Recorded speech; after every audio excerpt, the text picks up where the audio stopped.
Traveler! Traveler! Yes, you! The stranger is trying to look as if they've been here before. Get over here!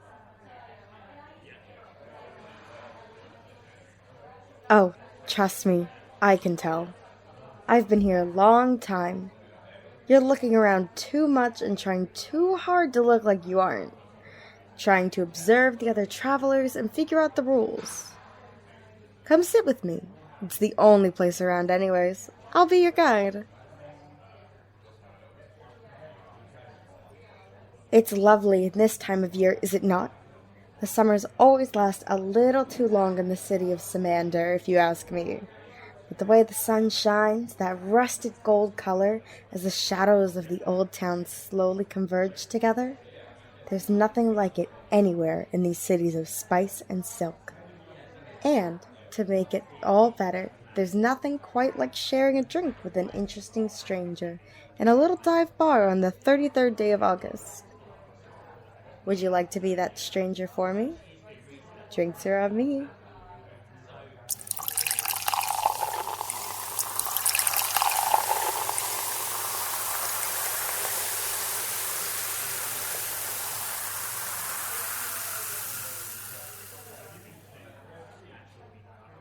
Like it? It's a specialty of the city. Legend says that when the city was under siege during the Great War of Mourning, the great King Isengard chose to spare the city his wrath after a single sip of this nectar of the gods. It's something that's greater than the sum of its parts, like any good city ought to be. They take a plain red wine, good, but nothing too special, and they boil it down with some anise, ginger, grains of paradise, and orange peels until it's rich and sweet. Then they chill it. They like to use snow from the mountains of Zin, a strange place where the sun shines blue and the snowflakes all have 7 hands. Now, they just chill it in the fridge.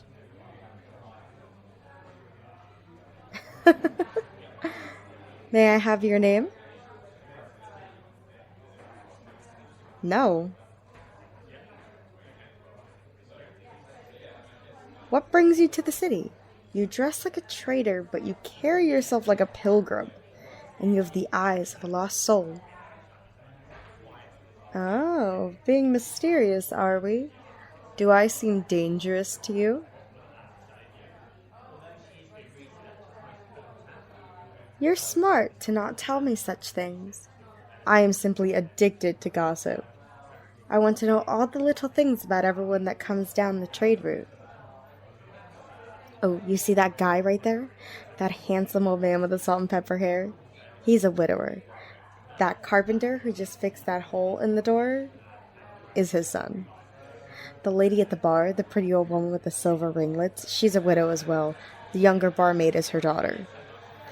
Both those older people promised that they'd never remarry after their loved ones passed away, but in secret, they've been having a little tryst together. Oh, it's very scandalous. Every night, once the caravanserai closes down and the lights go out, they meet by the fountain and share a single kiss. Then they run away from each other like nervous little school children. It's adorable.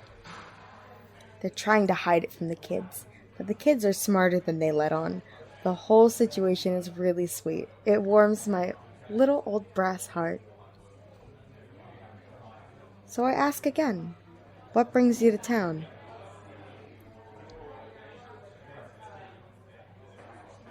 A trader of textiles, eh? I'm not sure if I should buy it, but I'll accept it for now. I've been in the market for a nice Novgorodian rug. Perhaps later you'll show me your wares.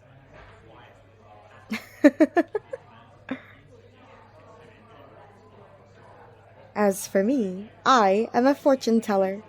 A sage of sorts, if you like. Not quite a scholar, not quite a priest, not quite a sorcerer, and not quite a thief. Oh, I see you're intrigued now. Would you like me to read your fate? I promise I'm magic. It's free for as long as the sun shines orange and the shadows are longer than the things that spawn them. Especially for something as little and cute as you. Let me take out the Pantheon deck. This is a deck of cards that will tell your future, or at the very least attempt to. Each card depicts one of the 99 gods of these cities of spice and silk. They're strange gods. They hail from different lands and are known by different names. Unlike most pantheons, they have no ties beyond convenience. Our gods are weaker than the gods of other lands. It's why we've collected so many. They're greater than the sum of their parts. Each god is limited, but this deck will allow me to consult 4. Those that are interested will make themselves known to you, and I will dispense their wisdom upon you. Cut the deck and shuffle the cards for me. Don't be shy. They're meant to be bent and jostled like that. The gods of our land are a rough and tumble sort.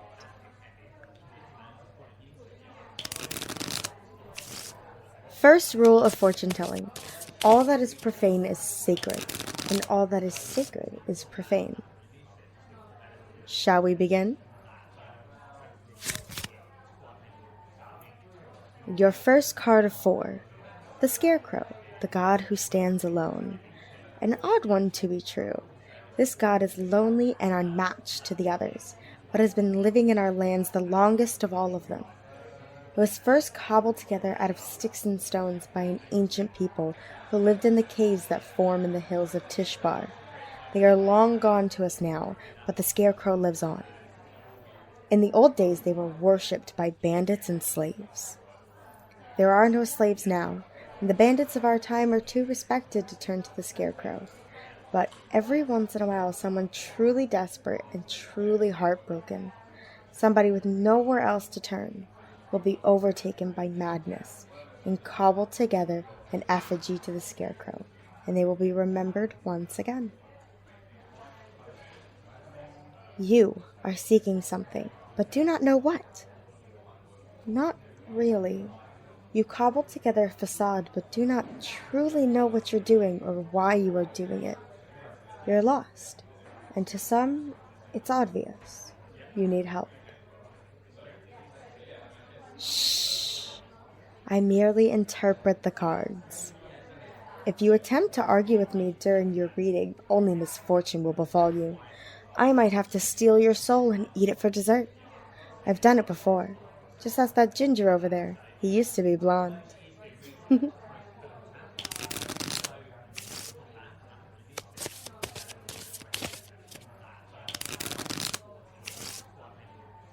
Your second card of 4. The Dancer in Starlight. The third disciple of the stars. Almost opposite of your first card, the Dancer is young for a god. She appears in a quiet, beautiful place. Long, dark hair flowing down her back. Her beautiful dress sparkles in the starlight. She lifts her hand and beckons the lost towards her for a dance, and she steals them away for a purpose known only to her. You're being called somewhere by something you don't truly understand. I'm intrigued. There's something gnawing at you. Deep, deep inside, there's a longing for something, and it's eating you up. But you don't even know what it is. That's dangerous, you know. Who knows what kind of trouble you can get into if you're out looking for something you don't understand. Yeah, you may need a guide.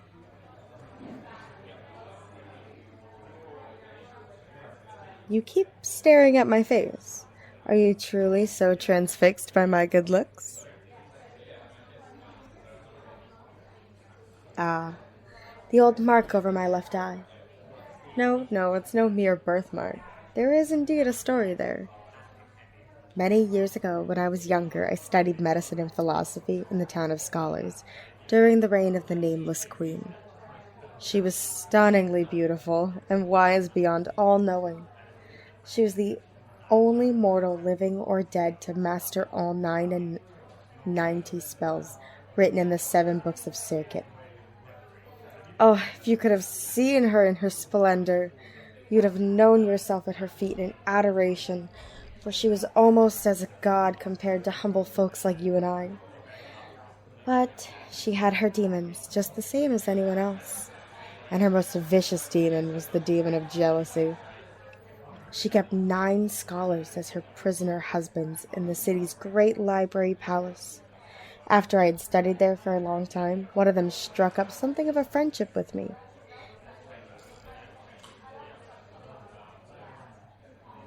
We began to spend many long evenings together. He taught me the wisdom of the old sages, while, unknown to me, she observed us from afar. All was well for 333 days. Unfortunately, after a while, I suppose she got it in her head that he had fallen for me. She intended to place a curse on me to make me into some sort of gorgon, a beast with snake hair and vulture's claws, and perhaps even the wings of a bat. But I tricked her. I said, "Do whatever you wish to me. Just don't put a mark over my left eye." "Oh, anything but that," I said. "It would devastate me. My left eye is the same as my mother's." She ate it up.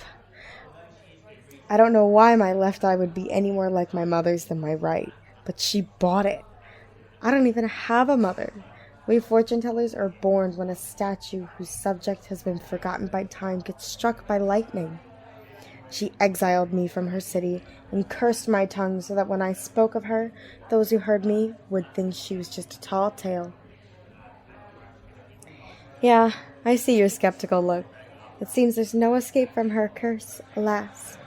Perhaps I should have let her make me into a gorgon. I'd look rather striking with snake hair, don't you think? I got the better end of that deal either way. While her husband let me into the palace in secret, I stole 3 of her spells. She was so blinded by jealousy that she never realized my true motives. You gotta be careful about that. Your demons aren't your friends. They'll always mislead you in the end.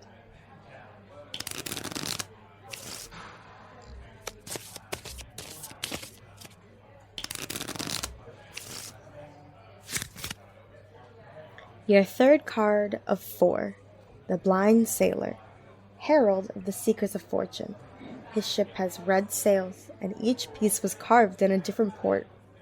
He is a man of 1,000 places, devoted to not any one island or king, but to an ideal of some sort that he holds dear.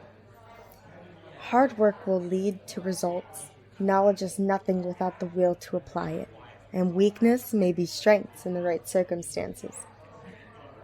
This sign means change and constancy. Imagine a mirror that reflects whatever looks upon it, but does not truly change its own essence. You should be more confident in yourself. Find strength in who you are, not in who you want to be.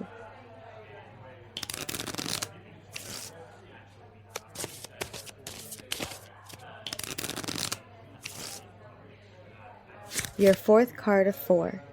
The White Rider, president of the Dark 30. She rides alone on the shadow-torched road, pursuing her quarry relentlessly. Enemy of the traveler, wrapped in her white cloak, the wind has blown down her hood and revealed her horns. Her mount has row after row of jagged teeth, and eyes that burn like red coals. She rides out on one of hell's horses, and those she chases down seldom escapes. I don't like the look of that. If the White Rider has cast her eyes upon you, you may be in trouble. Shh! Can't you see her? Just out of the corner of your eye?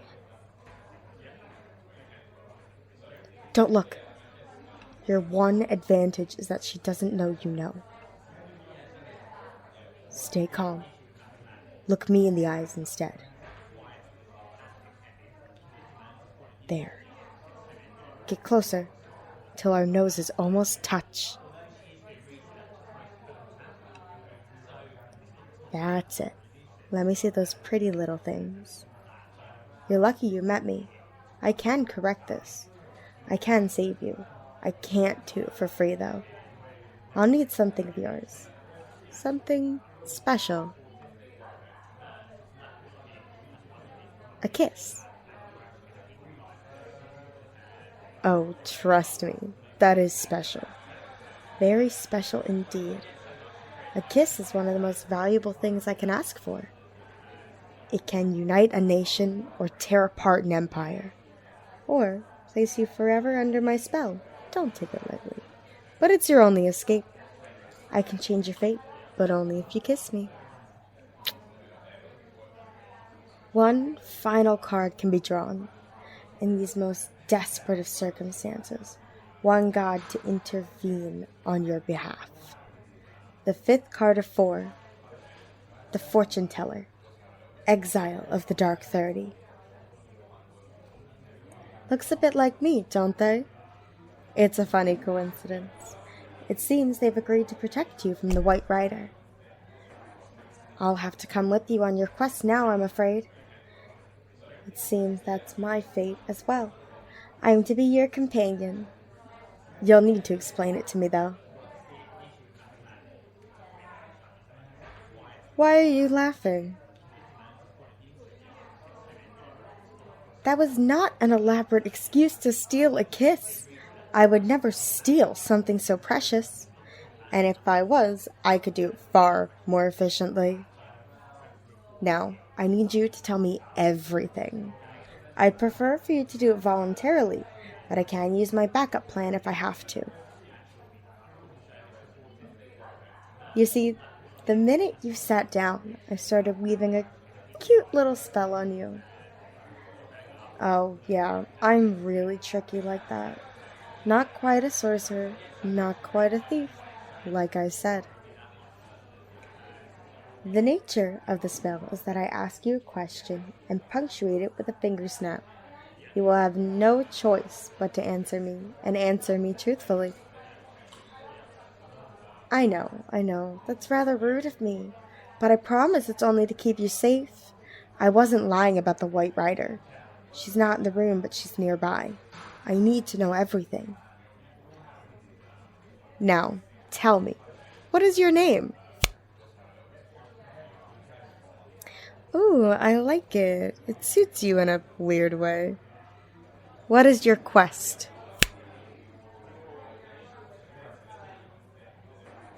Whoa, really?